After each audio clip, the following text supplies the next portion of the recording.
Anuário Espírita de 1989. O maestro Karajan e a reencarnação. Último romântico do pódio, último monstro sagrado de uma linhagem que começou com Richard Wagner, último imperador da música aos 80 anos, do mais famoso maestro de todos os tempos, Herbert von Karajan.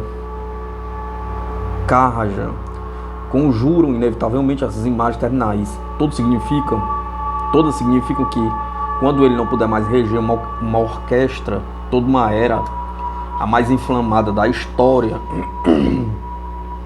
da criação musical no Ocidente, estará chegando ao fim. Para alcançar essa posição ímpar, ele teve que combinar o calor do gênio criativo com a frieza de um carreirismo implacável. Em 13 de dezembro próximo, o regente completará 34 anos de mão de ferro à frente da Orquestra Filarmônica de Berlim, o seu Reich particular. Um dia, admirando o voo das aves no céu, Karajan comentou: "Acho que numa próxima vida voltarei sob a forma de um falcão." Seu interlocutor, Roger Vaughan, autor do livro Karajan, uma biografia que está sendo lançada ao mesmo tempo que a autobiografia do maestro, lhe perguntou se falava sério quando se referia a uma vida futura. A resposta foi tremenda: "Falo tão sério que para mim não há nem o que discutir. Gosto muito do que Goethe escreveu a esse respeito. Tenho tantas coisas a fazer e a meditar, tantas coisas em que pensar que, se meu corpo se recusar a me seguir, então a natureza deve me dar um outro. Ela tem que fazê-lo. Não se trata de uma hipótese." Revista Manchete, 7/5/1988. Herbert von Karajan, famoso maestro da Orquestra Filarmônica de Berlim.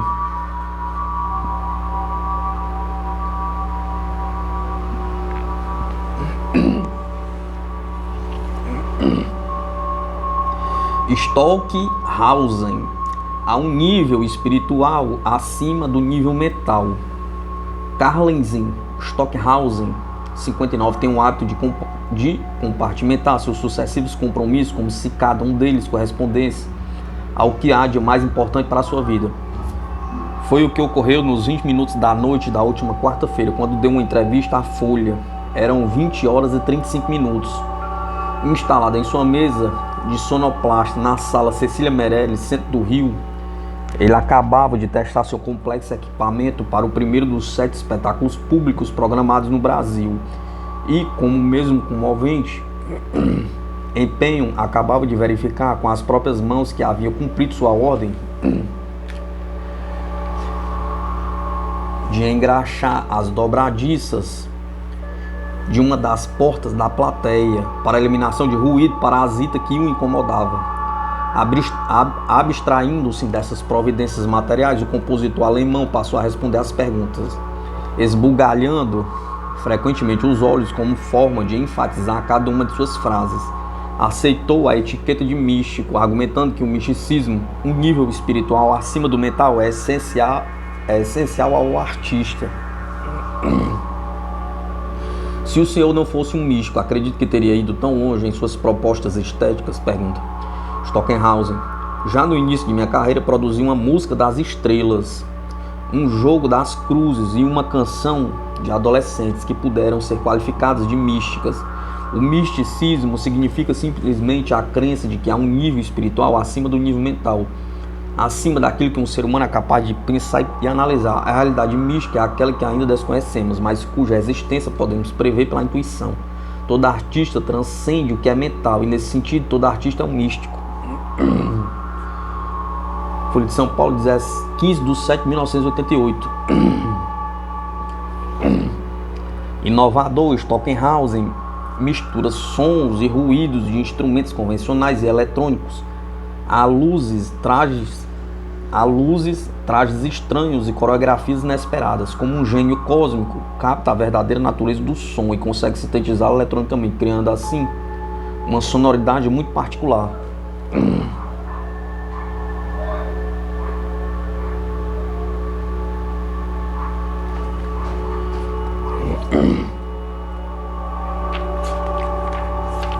o estado emocional e a doença. Anuário Espírita de 1989. Durante anos, os médicos puderam observar que há maiores possibilidades de que ocorram doenças após acontecimentos altamente estressantes na vida das pessoas. Muitos médicos já observaram que quando seus pacientes sofrem de sabores emocionais, há um aumento não apenas das doenças, já reconhecidamente suscetíveis à influência emocional, úlceras, aumento da pressão sanguínea, doenças cardíacas, dores de cabeça, mas também as doenças infecciosas.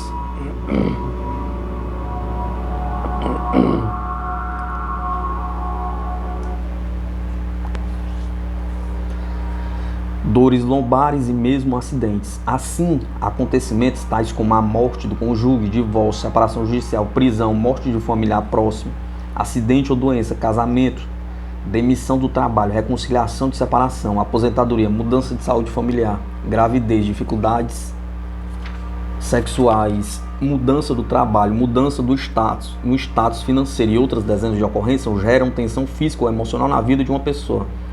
São experiências que implicam em mudanças de hábito, na maneira de nos relacionarmos com as pessoas e nossas autoimagens. Existe uma ligação evidente entre o estresse e a doença. Ligação essa tão forte que é possível predizer a doença baseando-se na quantidade de estresse sofrido pelas pessoas em suas vidas cotidianas. Hans Selye, da Universidade de Praga, foi responsável já na década de 20 por grande parte dos estudos, demonstrando que as emoções podem causar doenças. Estudos mais recentes, envolvendo tanto pessoas como animais de laboratório, corroboraram as pesquisas de Selye e começaram também a revelar o processo fisiológico através do qual as respostas emocionais ao estresse podem criar suscetibilidade à doença.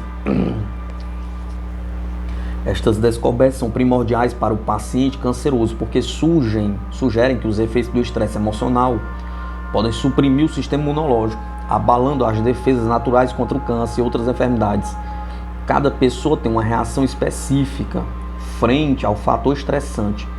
Todos nós, de alguma maneira, aprendemos a lidar com fatores causadores de estresse, seja reduzindo o seu impacto emocional, seja diminuindo os efeitos que tem sobre o corpo. O que é certo é que desespero, desesperança, desistência são sentimentos muito relacionados com o aparecimento do câncer.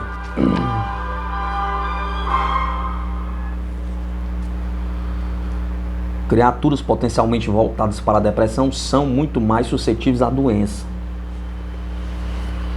Todos os sintomas mentais depressivos influenciam as células em estado de mitose, estabelecendo fatores de desagregação. Esta afirmativa de Emmanuel foi feita há 30 anos, fevereiro de 1958, quando saiu o Pensamento e Vida, livro editado pela Febre, médico Chico Xavier. Como se vê, muito próximo dos resultados das pesquisas mais modernas no campo da psicossomática. Também é bem dentro desta área está outro ensinamento do instrutor espiritual. A cólera e o desespero, a crueldade e a intemperança criam zonas mórbidas de natureza particular no cosmo orgânico, impondo às células a distonia pela qual se anulam quase todos os recursos de defesa, abrindo-se leira fértil à cultura de micróbios patogênicos nos órgãos menos habilitados à resistência. É assim que muitas vezes a tuberculose e o câncer, a lepra e a úlcera aparecem como fenômenos secundários, residindo a causa primária no desequilíbrio da vida interior. Como se vê, o instrutor espiritual chama a atenção para a disciplina de emoções e sentimentos. Ponto importante para a medicina do futuro, sem dúvida, porque no momento as equipes de saúde detectam os fatores emocionais como causa de doenças. Mais tarde, ensinarão ao cidadão comum respeito natural às leis naturais da vida.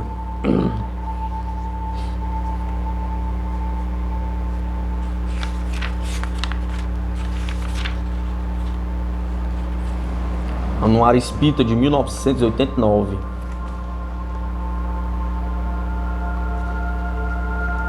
Cientistas descobrem a matéria invisível.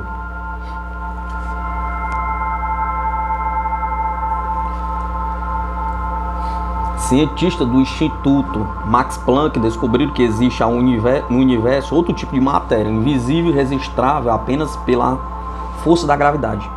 Para o professor Leo Stodowski, diretor do Instituto, o fenômeno poderá significar uma segunda revolução copérnica. No século, o astrônomo Nicolau Copérnico descobriu que o Sol e não a Terra era o centro do nosso sistema planetário. Agora, os cientistas estão convencidos de que a matéria que conhecemos não é a mais importante na construção do universo. Com este destaque inicial, o Globo publicou longa reportagem da jornalista Graça Margalhães Ruther, seu correspondente na Alemanha, com a chamada de primeira página um título expressivo: Alemães descobrem a matéria invisível. Que teria sido assim tão significativo? Pergunta. Ora, já se sabe que os neutrinos são partículas invisíveis que voam no espaço com a velocidade da luz. Mas a questão a esse respeito está em reconhecer se as partículas têm massa ou não, pois agora desejam algo mais: conhecer os elementos que entram nessa matéria invisível. Atente-se bem para esse tópico da notícia. Agora os cientistas estão convencidos de que a matéria que conhecemos não é mais importante na construção do universo. Para os que estudam seriamente o espiritismo e que meditam sobre o que se contém nas obras da codificação, não há efetivamente novidade.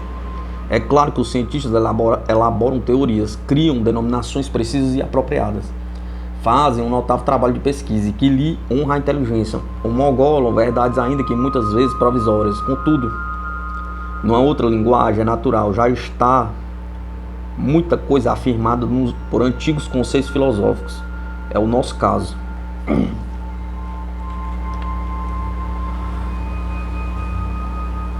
Em O Livro dos Espíritos, a questão de número 22 previa já essa abertura conceitual. Define-se matéria como sendo aquilo que tem extensão, que pode impressionar os sentidos e é impenetrável. É exata esta definição? Pergunta. Do vosso ponto de vista, sim, porque falais daquilo que percebeis. Mas a matéria existe em estados que não conheceis. Ela pode ser tão etérea e sutil que não produz impressão aos vossos sentidos. Entretanto, será sempre matéria. Fala-nos adiante, questão número 27, de um fluido universal.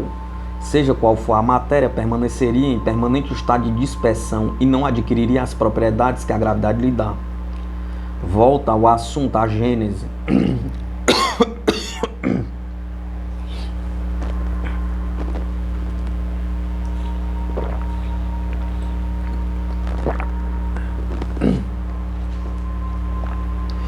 Falando da unidade da diversidade, unidade na constituição íntima, ou seja, uma única substância primitiva, a que dá o nome de matéria cósmica, matéria elementar primitiva ou fluido cósmico universal. Declara adiante, estudando os fluidos, que essa matéria quintessenciada não é uniforme, que também sofre modificações, enfim, que todas as substâncias são transformações dessa matéria primitiva que constitui o substrato material do universo. A dúvida que nos resta será esta: o Espiritismo antecipadamente confirma as conquistas da ciência ou a ciência progride? Confirma o Espiritismo? Pergunta. Mundo Espírita, Curitiba, Paraná, 4 de 1988.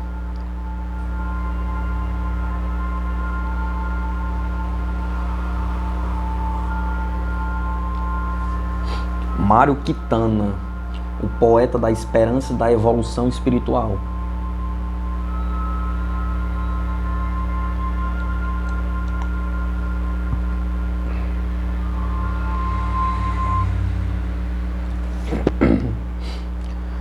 O que é notável na obra do poeta gaúcho Mário Quintana, que hoje completa 82 anos de idade, é a recusa de uma visão amarga do mundo. Em sua poesia não existe neuroses, a esperança é o seu leitmotiv. Nele próprio, nascido em Alegrete e morador quase toda a vida em Porto Alegre, tudo é solto, descontraído e informal, o que faz sua obra ser admirada por pessoas de qualquer idade. E o homem sabe ser cercado, ser cercado de carinho até por pessoas que talvez nem conheçam. Pergunta: qual é a sua visão da morte? Pergunta. Resposta: a morte, olha, os moços acham a morte assustadora. É claro, eles têm medo de perder uma coisa que ainda não vi, que vão viver. Quer dizer, a vida. Eu não tenho nenhum medo da morte, porque eu já vivi bastante. E a morte não me inspira temor nenhum. Antes, me inspira curiosidade para saber como é do outro lado de lá. Curiosidade, mas eu não tenho pressa de satisfazer essa curiosidade. E a vida? Pergunta. Resposta: o que é que eu acho da vida? Pergunta. Ora, a vida é uma coisa muito boa, mas é claro, como é que eu posso achar ruim a vida se eu estou vivo? Pergunta. Só o fato de eu ter nascido já é uma grande alegria. O que é a velhice? Pergunta. Resposta: a velhice é uma coisa muito relativa, porque velho para nós, ninguém se acha velho. Velho é quem é um ano mais velho que a gente. Eu sempre digo o seguinte, que ninguém pode estar na flor da idade, mas cada um pode estar na flor de sua própria idade. O senhor acredita na imortalidade da alma? Pergunta. Resposta: eu tenho umas razões muito engraçadas para isso, porque dizem que está estabelecido lá que nós provimos do macaco, eram os macacos, os macacoides, eram símios, e que através de milhões e milhões de anos a gente foi evoluindo, foi melhorando. Chegou a ponto de a gente poder se expressar apesar dos nossos vícios. Chegou a ponto de estarmos numa mesa e o senhor está me fazendo essa entrevista comigo. Isto foi um grande progresso que levou milhões de anos. Agora é impossível que a evolução, que tudo isto fique perdido de um momento para o outro. A gente tem de continuar a evolução, porque é o mesmo que o cozinheiro que começa a preparar uma bela macarronada às 6 horas da manhã, com galinha, queijo e todas aquelas coisas, e quando chega no meio-dia atira tudo pela janela. Entrevista, Jornal da Tarde, São Paulo, 30 de setembro de 1988.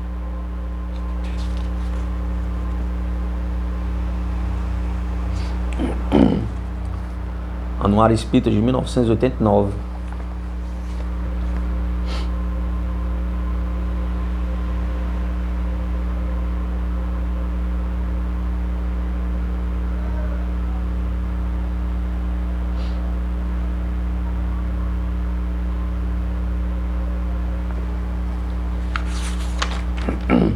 Além do Cérebro. A editora McGregor Hill, de São Paulo, recém-editou a obra Além do Cérebro, Nascimento, Morte e Transcendência em Psicoterapia, de autoria de Stanislav Grof. O autor, de origem tcheca, radicou-se nos Estados Unidos. O novo livro reflete as experiências, principalmente de Grof, dentro de um movimento psicológico inovador, onde Maslow e o próprio Stanislav Grof são os líderes. Este último decidiu chamar de transpessoal um novo movimento em psicologia, que enfoca o estado de consciência, o reconhecimento do significado das dimensões espirituais da psique. Tais ideias se aproximam muito das de Jung, considerado por Grof como o primeiro psicólogo transpessoal. O trabalho de Grof está bem assentado nas experiências perinatais e nos fenômenos transpessoais. As primeiras representam uma interseção ou fronteira entre o pessoal e o transpessoal, um fato refletido em conexão com o nascimento e morte, o começo e o fim da existência do indivíduo. Os fenômenos transpessoais revelam conexões entre o indivíduo e o cosmos. No grupo das experiências transpessoais, a extensão da consciência parece sobrepujar o mundo fenomenal e o contínuo tempo-espaço.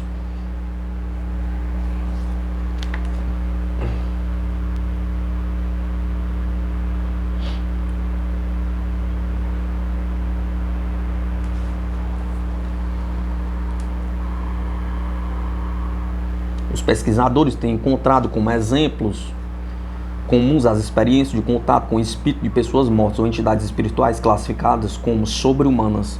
Grof dá muita ênfase aos episódios do nascimento, o elemento central da dinâmica complexa do processo de morte e renascimento. Parece ser o reviver de um trauma do nascimento biológico. Apesar de sua estreita conexão com o processo de parto, os processos perinatais transcendem a biologia, tendo importantes dimensões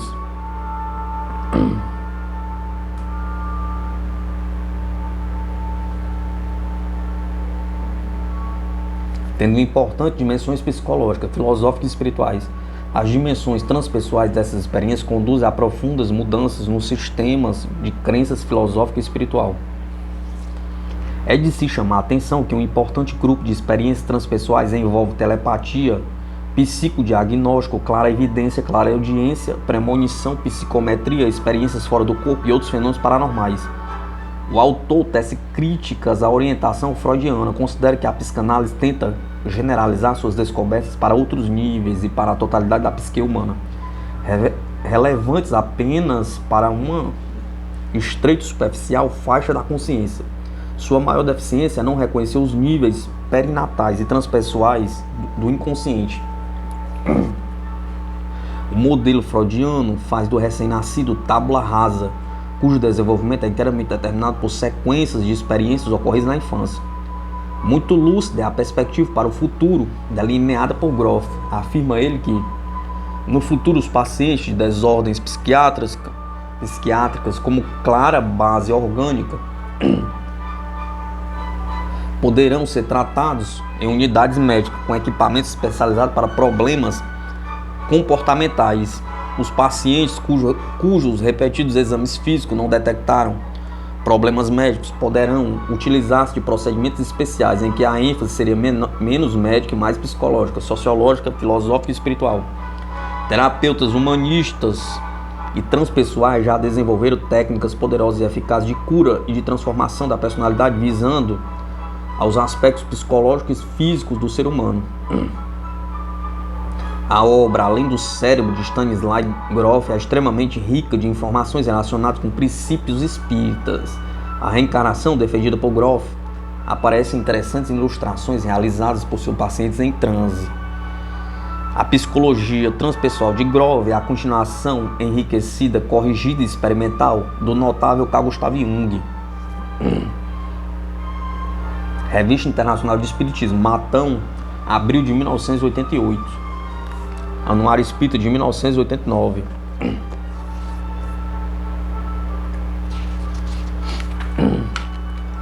Clodovil. Recebi de Chico Xavier uma incrível lição de vida. De início, ele envolve e desarma o interlocutor entrevistador, pois logo se descobre que não é apenas expectativa do sucesso que impulsiona o turbulento Clodovil Hernandes, o mais popular e requisitado estilista brasileiro, o comunicador mais instigante e irresistível, não só da Rede Manchete, mas da TV brasileira. Assim como sua grife, ele também criou na televisão um estilo exclusivo. Na verdade, seu carisma pessoal é muito grande, transcende o mundo da moda. Clodovil, famoso estilista e notável comunicador da TV brasileira.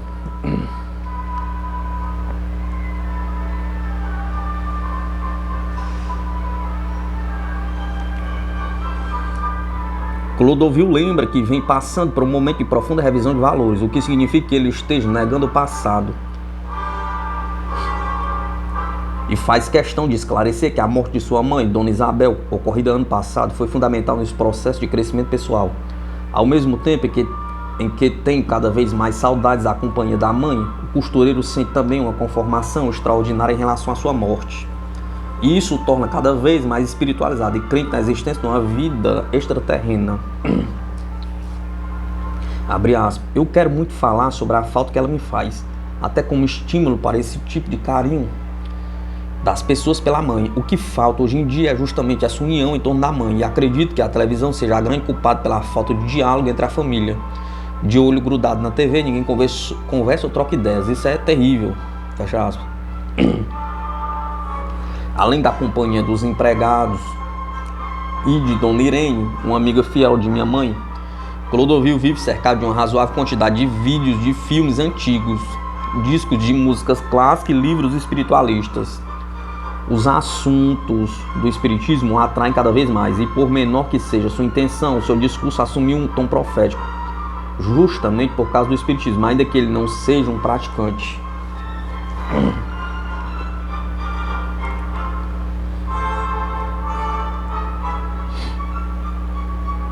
Depois que comecei a sentir necessidade de ter uma noção clara sobre os outros espaços, foi fundamental a leitura de Minhas Vidas, a autobiografia de Shirley MacLaine. em que a conhecida atriz descreve todas as suas encarnações anteriores, conta. Ele acredita também que, ao longo de sua carreira, conquistou uma imensa fé no ser humano e revela que, no início de suas apresentações na TV, passou por momentos difíceis ao conviver com um grande público, percebeu de quebra o imenso abismo que separava seus vestidos, vendido por milhões, e um mundo pobre que vive a maioria do povo brasileiro. Fui procurar Chico Xavier e foi a melhor coisa que poderia ter feito. Ele me falou de coisas que eu não conhecia, recebi dele uma incrível lição de vida. Descobri, por exemplo, que devemos cuidar do corpo, mas que não podemos nos descuidar do espírito. Temos que construir um verdadeiro arsenal interior de produtos de beleza para tratarmos nosso espírito com carinho, diz com profunda convicção.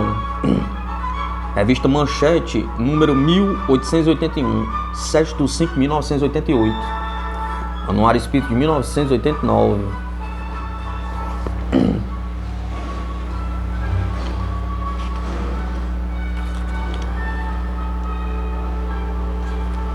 Um instituto para estudar relações cérebro-espírito.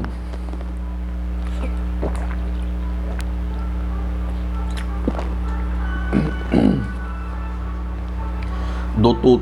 Nubor Fakuri.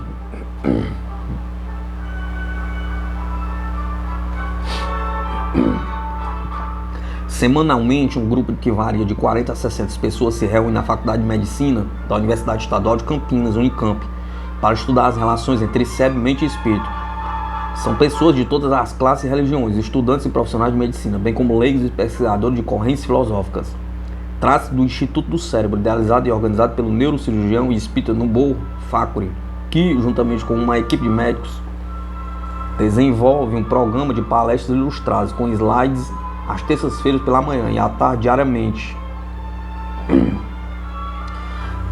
Presta atendimento a pacientes com problemas neurológicos. Em entrevista ao Alavanca, o Dr. Nubor Fakuri falou sobre os objetivos do Instituto do Cérebro. Alavanca. Quando e por que foi criado o Instituto do Cérebro? Pergunta Nubor Fakuri. Nós criamos o Instituto do Cérebro em junho de 1987 com o objetivo de reunir um grupo de médicos, principalmente neurologistas, neurocirurgiões, psicólogos que estavam interessados em se dedicar ao estudo da mente e do cérebro. Essa interação entre mente e cérebro já havia sido discutida por alguns especialistas de Campinas, com a chancela da Unicamp em 1985 e 1986. Isso resultou no interesse permanente da investigação, da pesquisa e no registro de casos que pudesse dar subsídios a uma interpretação de como funciona o cérebro. Na verdade, nós ainda somos muito pequenos para fazer qualquer proposta nova, mas é um caminho que nós encontramos no sentido de adquirir conhecimento. Para realizar esse estudo, o grupo tem entrado em contato com outras áreas além da medicina? Pergunta. Temos ouvido várias áreas, pessoas ligadas inclusive a doutrinas religiosas, a pensamentos filosóficos e mesmo a própria estrutura da física quântica. Hoje tem mostrado alguma coisa além da matéria propriamente visível, no sentido de que há a possibilidade de se compreender uma energia até agora desconhecida, mas que convive conosco no universo.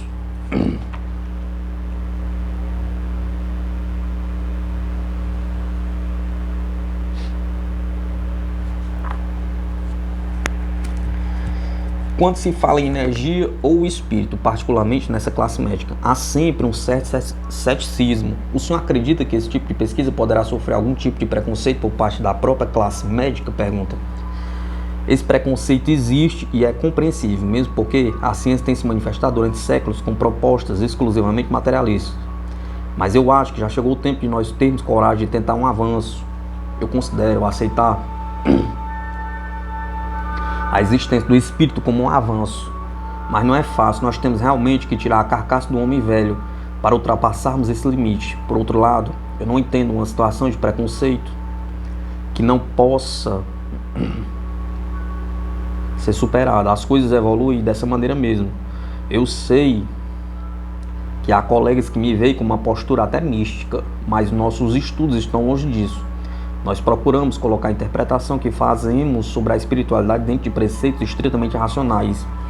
Eu não creio na existência do Espírito por ouvir dizer, mas principalmente por ser até testemunho disso. E a própria lógica das interpretações que nós possamos fazer.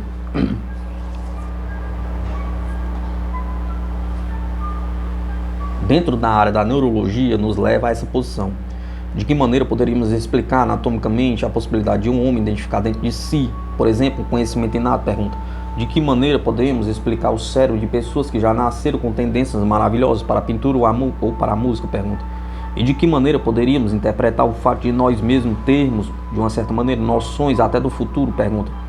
Corriqueiramente, temos aquela sensação de coisas que poderão acontecer e elas acabam acontecendo mesmo. Seria um processo de pré-cognição ou uma simples intuição? Pergunta. Estou me referindo apenas a fatos comuns, porque se formos passar para a interpretação de toda a fenomenologia, como poderíamos explicar, por exemplo, a transmissão do pensamento, a capacidade de certas pessoas têm de deslocar objetos, o que é reconhecido como fenômeno de psicocinese? Pergunta. Nós temos que aceitar a existência de uma outra energia, um nome, o rótulo, o vocabulário para identificar essa energia, pouco importa, e cada um pode usar o seu. Por isso é que nós aceitamos toda a terminologia proposta pela parapsicologia, mas achamos que o homem ficará dando voltas em torno de si mesmo, se não passar a fazer uma psicologia, uma neurologia, uma psiquiatria que reconheça essa energia, que alguns chamam de alma. O senhor está otimista com os resultados? Pergunta. Nós não estamos só otimistas, estamos lá crescendo e podemos transmitir esse crescimento para todos. Alavanca, Campinas, São Paulo, 3/1988.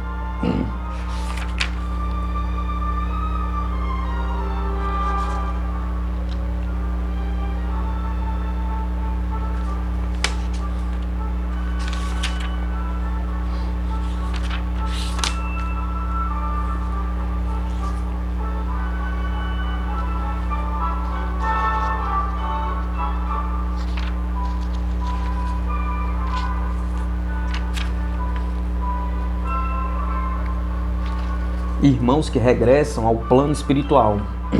Dr. Carlos de Almeida Uchter retornou à pátria espiritual em 28/9/1987, nosso estimado companheiro Carlos de Almeida Uchter, após uma longa existência de 72 anos inteiramente dedicada às causas idealísticas, às nobres tarefas inspiradas no Evangelho, no Espiritismo e no Esperanto. Carlos de Almeida Uchter nasceu em Campinas em 16 de janeiro de 1915. Em 1942, formou-se em Medicina Veterinária pela Escola Superior de Medicina Veterinária de Belo Horizonte. Em março de 1948, transferiu-se para Uberlândia, cidade onde se fixou definitivamente. Foi diretor do Centro Espírita Fé, Esperança e Caridade, diretor do Sanatório Espírita de Uberlândia, diretor da Faculdade de Medicina Veterinária da Universidade Federal de Uberlândia, diretor fundador da Associação de Cegos de Uberlândia. Mas sua militância de espírito esperantista não se limitava ao exercício de cargos. O Dr. Uchter preferia os encargos de tudo, desincumbindo-se com entusiasmo e espírito de serviço. Sensibilizado com as dificuldades que sempre se levantam para os deficientes visuais, aprendeu Braille, ensinou-os aos cegos, adaptou o sistema de taquigrafia e transcreveu obras úteis, inclusive espíritas e em Esperanto. Carlos de Almeida Uchter integrava a equipe de trabalhadores esperantistas da FEB, tendo reformador estampado muitos artigos sempre fecundos de sua lavra. Traduziu para a língua internacional neutra as obras do Mundo Maior, de André Luiz, e Homeopatia e Espiritismo, de Lauro de Oliveira Thiago, respectivamente. Deixou manuscritos inéditos, ainda em exame na FEB. Ao espírito do caro companheiro de ideal, endereçamos a sincera vibração de nossa simpatia e admiração. Que Jesus e os amorosos guias o acolho e o fortaleça para o prosseguimento das abençoadas tarefas. Brasília, 12/1987. Dr. Antônio Carlos da Silva Lucas A Seara Espírita de Recife perdeu o concurso de um delicado trabalhador e abnegado médico, Dr. Antônio da Silva Lucas, no dia 6 de outubro de 1987, no Hospital Pronto Olinda, onde foi internado pelo agravamento de insidiosa enfermidade de que sofria há mais de 2 anos, com muita paciência e resignação. Nasceu a 12 de março de 1918.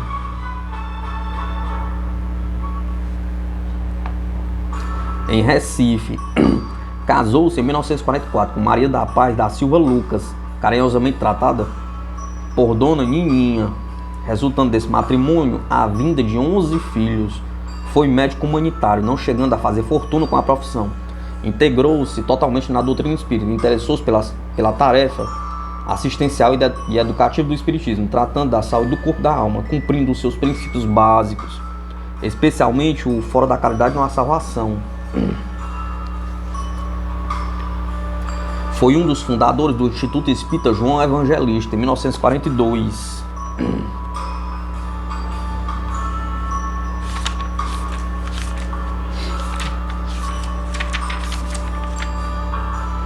Juntamente com Dona Helena Moreira Valente, professor de Djalma Farias, Dr. Otávio Coutinho e outros grandes trabalhadores. Foi uma instituição que deu frutos sazonados, como uma creche, uma policlínica e por fim a Casa de Saúde João Evangelista, da qual Antônio Lucas foi o primeiro diretor, em 1965, com familiares e companheiros de doutrina. Fundou o Centro Espírita de Djalma Farias, uma seara de grandes trabalhos, anexando também uma policlínica destinada ao atendimento médico da pobreza desamparada, formando inclusive uma equipe médica e odontológica. Correio Fraterno do ABC, São Bernardo do Campo, São Paulo, 3 de 1988.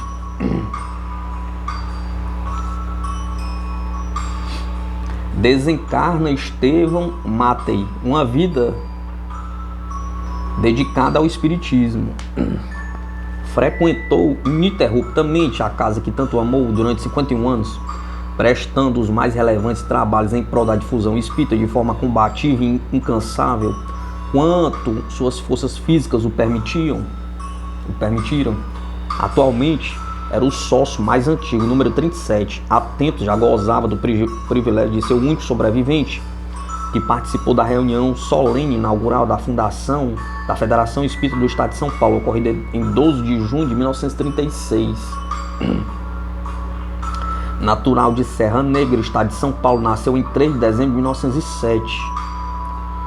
Casando-se com Dona Maria Antonieta Matei, de cujo consórcio tiveram 3 filhos, 2 homens e uma mulher. Deixa 14 netos. Sua atividade profissional foi de escrevente habilitado, que a exerceu cerca de 45 anos em 2 cartórios.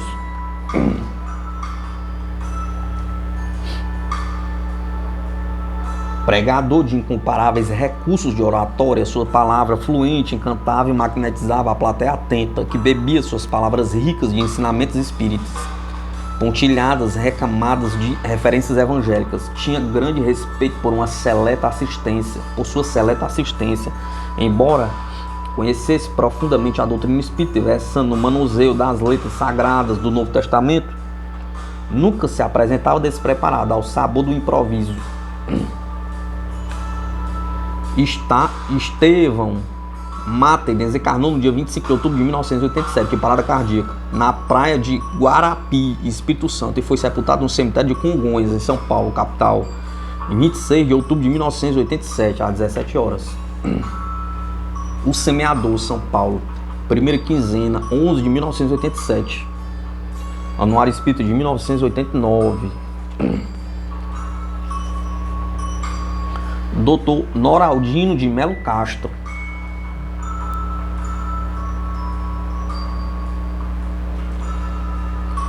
Desencarnou em Belo Horizonte, Minas Gerais, na noite do 5 de novembro de 1987, com o frade Noraldino de Melo Castro. Era vice-presidente da União Espírita Mineira e representante de Minas Gerais no Conselho Federativo Nacional da Federação Espírita Brasileira. No dia 7 de novembro, completaria 79 anos de idade. Nasceu em Poços de Manto Santo, distrito de Monte Santo, de Minas Gerais. Em 7/11/1908, era advogado e casado com a confreira Magnólia de Melo Castro, deixando filhos e netos. Escritor, editou os seguintes livros: O Espiritismo é a Religião, 1939. O Espiritismo em Face do Direito e da Metapsíquica, 1944. E Judas de Queriote, em parceria com Cletilde de Veiga de Barros, todos esgotados. Jornalista, expositor, foi incansável na promoção do estudo e difusão do Espiritismo. Era o último dos confrades ainda reencarnados, que, em 1949, celebraram o Pacto Áureo, unificador do movimento espírita do Brasil, destacando-se ainda pela abnegada colaboração que emprestava em inumeráveis tarefas assistenciais. Foi sócio fundador da Abrage e seu representante no estado de Minas Gerais, tendo comparecido a todos os congressos de jornalistas e escritores espíritas. SEI, Rio de Janeiro, 28/11/1987.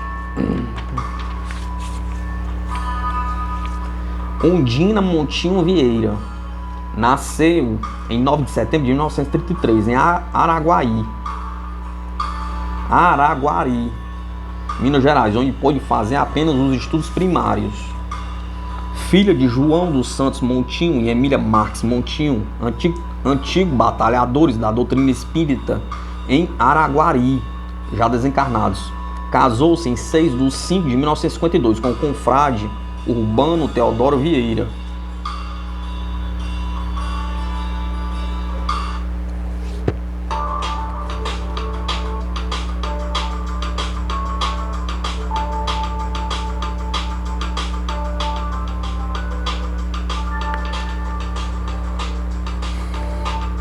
Ondina sempre integrou com muito dinamismo o movimento espírita de Araguari e ultimamente da região. Fez parte de diversas instituições espíritas, tendo colaborado ativamente com o Centro Espírita de Caridade na construção e manutenção do educandário espírita de Araguari, hoje Escolas Reunidas Machado de Assis, e dos galpões da sopa do Centro Espírita Caminho da Luz, na Avenida Ayanguera, Vila Industrial de Araguari.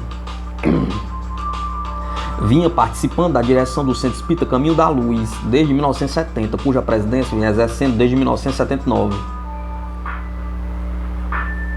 Por reeleições consecutivas e juntamente com os companheiros Neptitali Guimarães Naves, Honor e Dona Elza Machado, esposa e demais companheiros das diversas equipes que trabalham naquela instituição, vinha desenvolvendo vasto movimento assistencial e doutrinário com a ajuda a diversas cidades vizinhas.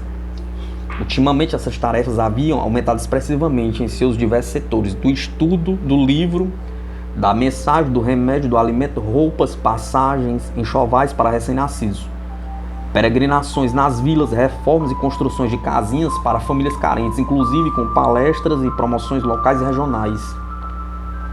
Seriamente enfermado a partir de agosto de 1987, recebeu visitas de amigos e confrades de diversos pontos do país, principalmente dos companheiros dos diversos postos de fabricação da pomada Vovô Pedro, tendo sido distinguida com a visita do seu amigo e orientador de sempre, o querido médico Chico Xavier, que veio a Araguari especialmente para isso, no dia 4/11/1987, tendo permanecido por 3 horas, confortando-a com a palavra e a presença carinhosa, bem como aos familiares. Recebeu correspondências diversas, inclusive de nosso amigo Divaldo Franco, confortando-a igualmente. Depois de 3 meses de serenidade e resignação exemplar em sua doença, tumor cerebral e hemiplegia esquerda, faleceu em sua terra natal, a 21/11/1987. Perseverança, Araguari, Minas Gerais, 11/12/1987. Anuário Espírita de 1989. Corrêa Gomes, um pioneiro. Em 1959, quando transferimos nossa residência para São Bernardo do Campo, uma das primeiras pessoas com quem tivemos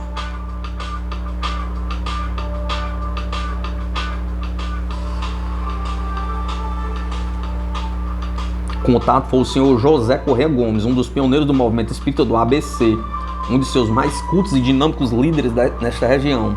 Oriundo de Portugal, com sotaque bem lusitano, amando muito e dedicando-se à pátria que o recebera como um filho, muito contribuiu para o bem-estar da coletividade, principalmente em Santo André e São Bernardo. Quando o conhecemos, era presidente da instituição assistencial Nosso Lar, abrigo de velhos de Santo André. Foi um dos fundadores da UMES de São Bernardo do Campo e Santo André, tendo sido presidente desta durante alguns anos. Participou ativamente em 59 e 60 da fundação do Lar da Criança Emmanuel de São Bernardo do Campo, tendo sido seu presidente por alguns anos. Na década de 60, quando acumulava as mesmas funções no abrigo, na UME, a participação de outras instituições espíritas e maçônicas. Era comerciante, mas seus estabelecimentos comerciais estavam em plano secundário. Antes de tudo, estavam as instituições que dirigia. Reencarnou exatamente um século depois que o codificador, no dia 3 de outubro de 1904. Desencarnou no dia 4 de dezembro de 1987, em Ribeirão Preto. Correio Fraterno do ABC, São Bernardo do Campo, 1º do ano de 1988. Miguel Grisólia desencarnou.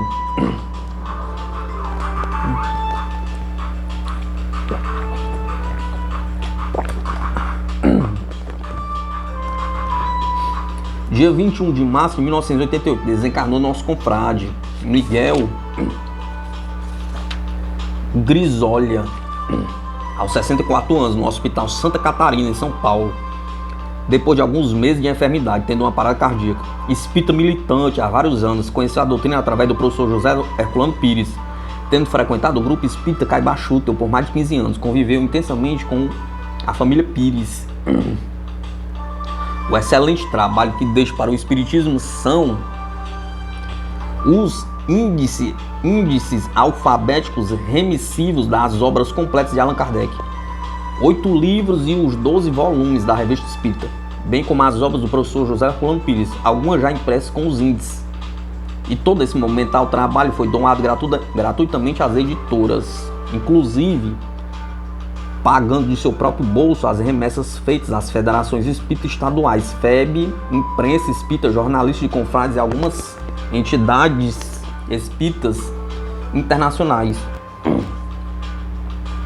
Miguel Grisólia aposentou-se como funcionário graduado da Light de São Paulo e deixa encarnados a mãe Antonieta Maffei Grisólia, com 82 anos, a quem cuidava com desvelado carinho, e esposa Alice, filha Ivone Grisólia Minoso, filho Douglas Grisólia, netos Luciano e Natália, nora Célia Fevereiro Grisólia e genro José Luiz Minoso.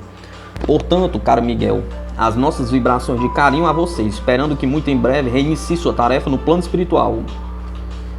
O Clarim, Matão, 15 de 4 de 1988.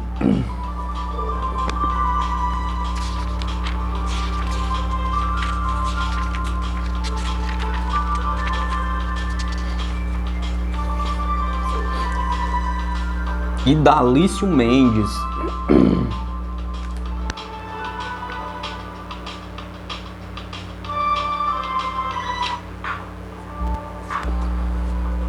Leopoldina, Minas Gerais, 23 de 5 de 1901. Rio de Janeiro, 13 de 5 de 1988. No dia 13 de maio de 1988, desencarnou no Rio de Janeiro, na Casa de Saúde de Santa Lúcia, no Humaitá, o confrade Idalício Idelgardio Mendes, o companheiro que assim encerrou suas lides planetárias. Na recente existência foi Lídimo, trabalhador espírita, grande colaborador da FEB e membro do Conselho Superior e também, durante muito tempo, desde 1943, secretário de Reformador. A 16 de agosto de 1975, ao ser Francisco Thiessen eleito presidente da Casa Ismael, Idalício Mendes o foi também como seu vice-presidente, cargo que ocupou durante 3 anos, até 19 de agosto de 1978, quando, em virtude de sua avançada idade, das enfermidades que então já muito lhe dificultavam o exercício de suas funções, o deixou substituído por Giovanni Borges de Souza. renovando as preces já dirigidas a Deus em intenção da paz de sua alma na pátria espiritual onde reingressou. Reformador transmite sentimentos de solidariedade cristãs a todos os membros de sua família. Brasília, 8 de 1988. Luiz Gonzaga da Silveira Bacelar desencarnou no dia 16 de junho de 1988 na cidade do Rio de Janeiro. O confrade Luiz Bacelar, como era conhecido, jornalista militante durante muitos anos, colaborou no antigo Diário de Notícias.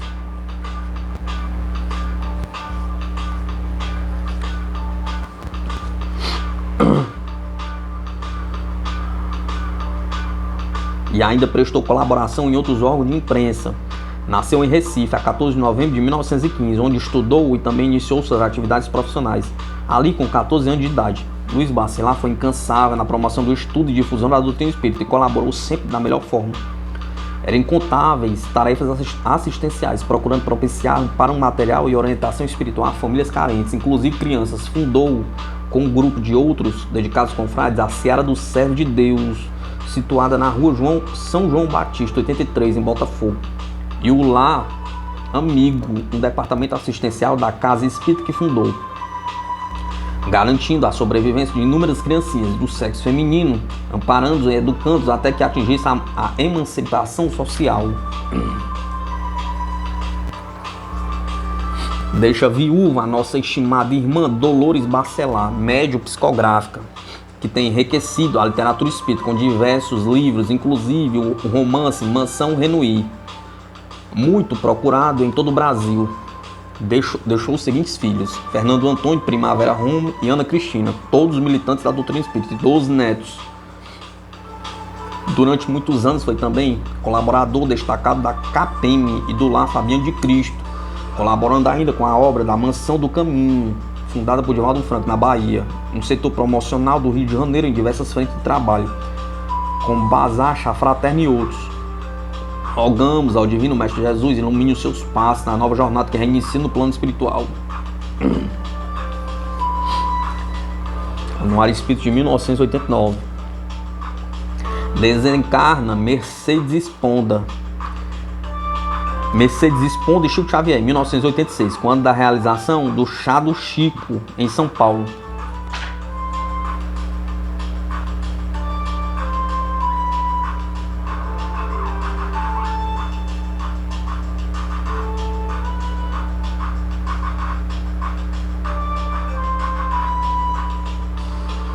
Faleceu nesta capital no dia 26 de junho de 1988, depois de internado no hospital Heliópolis, a nossa querida e inesquecível Mercedes Esponda. Mercedes foi uma incansável trabalhadora da doutrina espírita. Trabalhou 25 anos na lanchonete da Casa Transitória Fabiano de Cristo, todos os primeiros domingos de cada mês. No Centro Espírita Batuíra, Mercedes colaborava às terças-feiras, dirigindo os trabalhos de desenvolvimento mediúnico e aos sábados recebia mensagens psicografadas.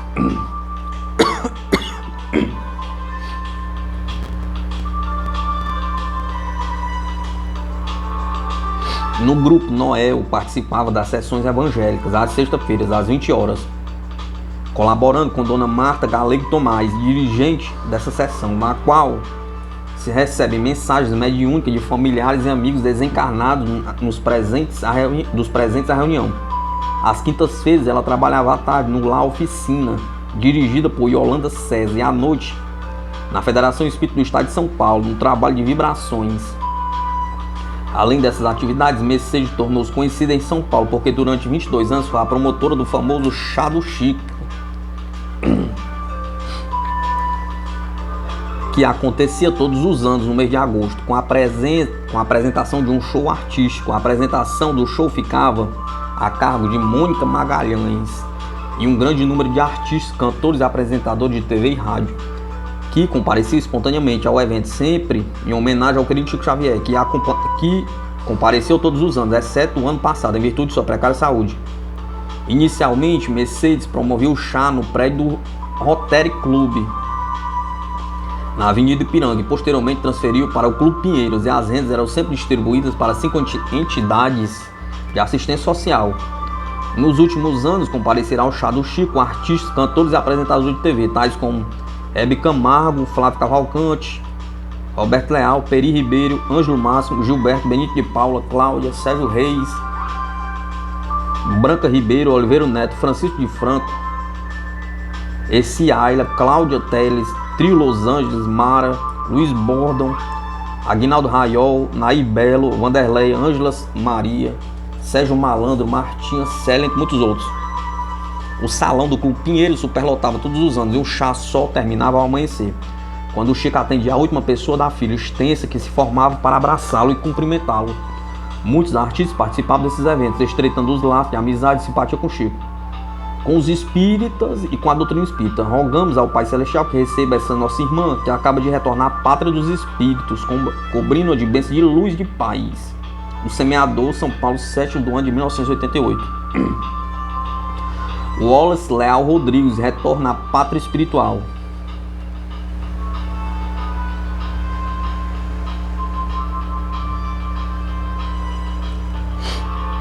O nosso querido companheiro Wallace Leal Valentim Rodrigues retornou à pátria espiritual às 4 horas do dia 13 de nove de 1988, na UTI do Hospital de São Paulo, na cidade de Araraquara, onde residia.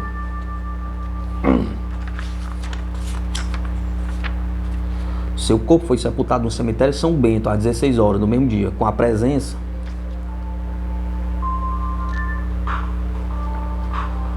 de todos os seus familiares, um número elevado de confrades de Araraquara e de Matão, entre eles os diretores da casa editora O Clarim e do Centro Espírita Amantes da Pobreza. No velório, momentos antes do corpo ser transportado para o cemitério, o confrade Roberto Silva de Carvalho preferiu comovente prece, desejando a Wallace feliz retorno à pátria espiritual. Nosso companheiro Aparecido Onofre Belvedere fez uso da palavra, lembrando a participação valiosa de Wallace desde 15 de agosto de 1965, ateste da coordenação redatorial da Revista Internacional de Espiritismo e do jornal Clarim, quando pôde transmitir em suas páginas os mais expressivos artigos e reportagens, como os magistrais editoriais dos dois órgãos fundados por Caibá de Souza Schutel. A linguagem e o estilo eruditos, sem seres afetados, ao toque mágico de sua inteligência brilhante, fizeram fluir e reluzir como estrelas matutinas as suas ideias e conceitos profundos sobre os princípios e postulados espíritas. As palavras e o estilo dos trabalhos de Wallace era a transparência de sua personalidade, a expressão de cultura vastíssima que se manifestava na poesia literária, com a sua suavidade, de um espírito que negava nas recordações dos ambientes intelectuais da velha Paris, berço e reduto dos principais gênios científicos e artísticos. Foi o ex-diretor da casa editora O Clarim, José da Cunha, também, já na pátria espiritual desde 20 de outubro de 1983, que em 1964 assumiu o complexo das tarefas espíritas dessa casa editora, que convidou o confrade Wallace a colaborar com as obras fundamentais pelo saudoso Caibá Schutel de maneira oficial, uma vez que o nosso literato espírita já vinha colaborando com a Revista Internacional de Espiritismo há cerca de 2 anos. Portanto, o Wallace colaborou nesta editora durante um período superior a 25 anos, participando de uma fase em que os padrões gráficos e literários elevaram-se consideravelmente. Foi também nessa época que o inesquecível Joaquim Alves, o Jô, da Federação Espírita do Estado de São Paulo, então recém-aposentado, justamente com os demais companheiros, veio ampliar a equipe especializada que dava um visual moderno ao jornal, à revista e aos livros por nós editados. Como autor de livros, o trabalho de Wallace foi notável pelo valor de suas obras, um esmero intelectual de forma e fundo, de linguagem, estilo e conteúdo. De sua autoria editamos as seguintes obras: E para o Resto da Vida, A Esquina de Pedra, Kate King e Remotos Cânticos de Belém. Como tradutor e preficiador, editamos mais os seguintes livros: Amargo Despertar, Coisas deste Mundo, Escrínio de Luz, A Grã Senhora do Espiritismo, O Ignorado Amor, Os Inocentes, Intervalos, A Janela do Meio, Leon Denis na Intimidade, A Luz da Oração, Mãe, Minha Vida, Os Mortos Vivem, A Obsessão, Os que não são convidados, Segue-me. Sessões Espírito na Casa Branca, Socialismo e Espiritismo, 3 Espíritos do Natal, Viagem Espírito 1862. A vidente de Prevorost voltou, não esqueceu, voltou, mas esqueceu. E vozes na casa. O estimado confrade Wallace Leal Valentim Rodrigues nasceu na cidade de Divisa, estado do Espírito Santo, em 11/12/1924. Mudou-se com a família para Araraquara, São Paulo, em 1940, quando, aos 16 anos de idade, tornou-se espírita. Foram seus pais, Deolindo Valentim Rodrigues e Creuza Leal Valentim Rodrigues, tendo como irmãos de sangue Sinara, Ninira, Oswaldo, Nino e Valdemar. Muito mais deveriam dizer sobre o trabalho fecundo de nosso companheiro Wallace. O que esperamos fazer em futuras oportunidades. Ao concluirmos esses dados para os nossos leitores, queremos também dirigir nossas vibrações de amor fraternal ao nosso irmão em Cristo, Allan Kardec, para que receba as nossas energias espirituais, regressando na pátria espiritual feliz e em paz. Que os bons espíritos te auxiliem, que Jesus te abençoe. Querido confrade Wallace, em Clarim, Matão, 15/9/1988.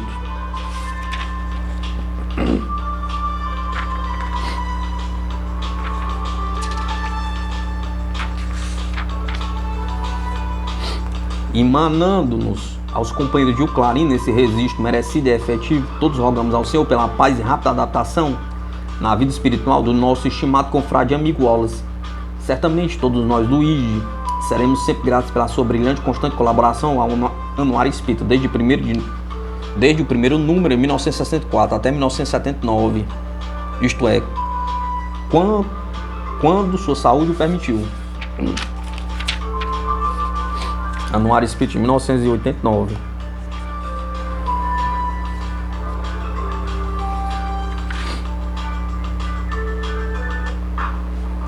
Aloísio Paulo de Sapalhares retornou à vida espiritual no dia 6 de setembro de 1988. Nosso companheiro Aloísio, em São Bernardo do Campo, estado de São Paulo, exerceu as tarefas de muito relevo do movimento espírita. Era sócio fundador da Abrage.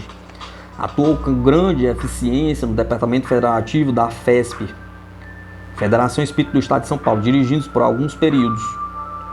Foi expositor da Escola de Médios e da Escola de Aprendizes do Evangelho.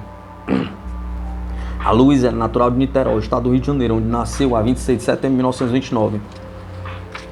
Foi funcionário público e professor, colaborou em diversos jornais e revistas, entre os quais a revista André Luiz, Desobsessão, O Semeador, O Imortal, Mundo Espírita e ainda Estudos Psíquicos e Fraternidade, ambos de Portugal. Atualmente estava agregado ao Centro Espírita Aprendiz do Evangelho, em São Bernardo do Campo.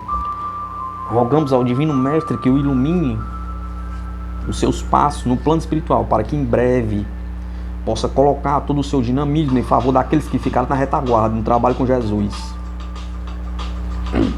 Retorna à pátria espiritual, Dr. Inácio Ferreira.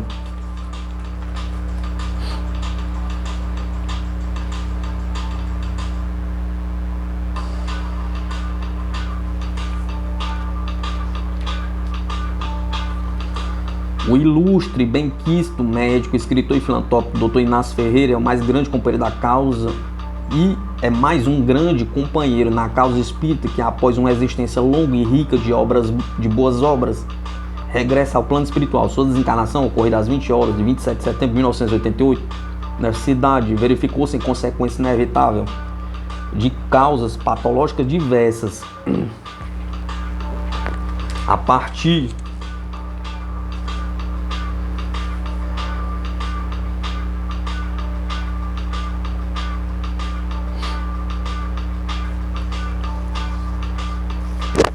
de pertinaz enfisema pulmonar que o retinha ao leito de enfermo, considerando-se que a tanto ocorreu a avançada idade de 84 anos.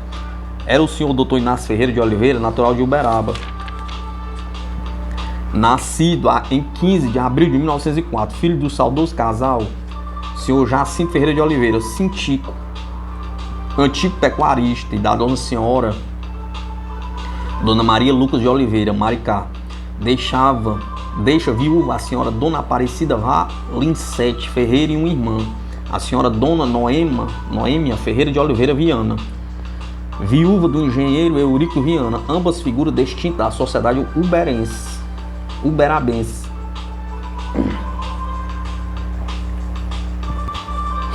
O querido irmão egresso da vida terrena, exercia com exemplar dedicação e proficiência o cargo de diretor clínico do Sanatório Espírita de Uberaba. Desde a sua inauguração em 31 de dezembro de 1933, nessa condição, vale salientar que o então jovem facultativo formado pela Faculdade de Medicina da Universidade do Brasil, no Rio de Janeiro, no início, não era espírita, mas observando com sincero espírito de pesquisa e de zelo profissional os diferentes fatos neuropsíquicos relacionados com os enfermos internados, constatou que a terapia espírita se revela excelente complemento ao tratamento das doenças nervosas e mentais. Assim, iniciou seus estudos psicoterápicos, aos quais, aliados à experiência acumulada neste mister, resultado na publicação de seus livros especializados, que até hoje têm constituído bibliografia de interesse nacional e mesmo transposto às fronteiras do país, conforme o atestam sobejamente a correspondência às publicações alusivas que se avoluma na preciosa biblioteca que deixou.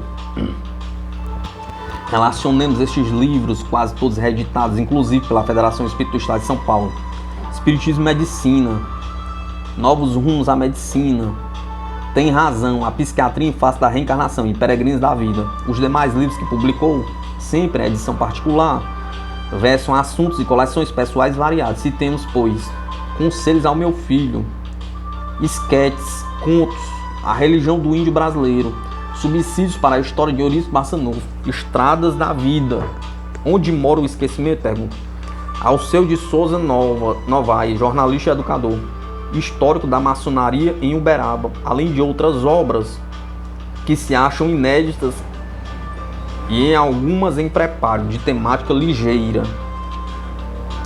Com a estreia e inestimável colaboração da inesquecível Dona Maria Modesto Cravo e do generoso filantrópico Abdon Alonso e Alonso, ainda assim apoiado pelos valorosos jovens integrantes da União da Mocidade Espírita de Uberaba, conseguiu o Dr. Inácio ver concretizado em apenas 2 anos a sua ideal aspiração de construir o Lar Espírita, instituição fraterna que abriga e educa meninas desvalidas.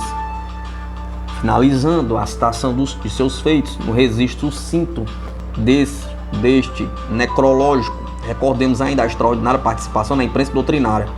Haja visto que na segunda fase de A Flama Espírita, desde o ano de 1940, Dr. Inácio Ferreira, secundado por um grupo de companheiros idealistas esclarecidos, mantinha, não sem consideradas dificuldades, o nosso jornal com tiragem semanal. A Flama Espírita, Uberaba, Minas Gerais, 22/10/1988.